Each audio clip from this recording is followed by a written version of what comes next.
Hello दोस्तों, मैं छोपिल्लू मसान और स्वागत है तुम सभी को मेरे मिनी ब्लॉग डे 1 में। आज सवेर में जरा देर से उठ्यूं के करो रात में भूतक रात में जई छे। उठने के बाद फिटनेस आते जरा दौड़ लगे। मसान छो भाई फिट रहना भी जरूरी है। ये तो लोग बोलेला पिल्लू मसान के तो पेट निकल गया। फिर मैं अपना शिकार को इंतजार करने लग गया।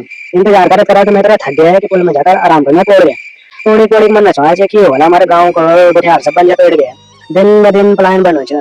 ये बदरी विशाल क्या होला हमारे उत्तराखंड चिंता फिकर करते करते मैं तो नींद आनी छे। तेरे नाक में सिगरेट की चराड़ी खपड़ान है। देखियो तो बोला फू फू फू सिगरेट का स्मान छा। मैं चुपचाप छोड़ से गया और एकदम टापा पहले तो बोला तो प्राण सूख गए डर गया। मेन वाला बोला बीड़ी दे वेन सिगरेट पकड़ा दे। मेन भी आज के बच्चा कोई स्टैंड नहीं रह गया। मसाना भूत भी करी सिगरेट ना घोर का चलनो छा। एक दो दम मारे के मैंने चल गया। बोला तू ठीक करे लड़का लगनी छे सिगरेट की लगनी छे। सिगरेट से खराब होना अगली बार बीड़ी पी। फिर मैं दूसरे सिगारेट पे खोलना निकल गया। अभी एक झांझी देख मैं जो हमला करने जान वो कमा और कर दे। मैं बोलियो ओहो भूत रूप शिकार थी ये झांझी का एक्सपीरियंस है। फिर थोड़ी देर इधर उधर घूम रहा तभी एक गांठ सलौंडे रास्ते में पेशाब करके पकड़ गया। मैं देखी आजकल लोगों में सिलेक्शन नाम की चीज नहीं है। बड़े बुजुर्ग या नहीं कहना था कहीं पे पेशाब नहीं कह रहा नहीं तो भूत मसान मुफ्त में ले जा लो। बस फिर का नहीं इधर देखो ना उधर सीधा जाके स्पीड में चिपक गया। अब बेचारा सोच सिर दर्द के लिए घूमने छे बदन दर्द के लिए घूमने छे और डॉक्टर बोले विटामिन डी की कमी छे।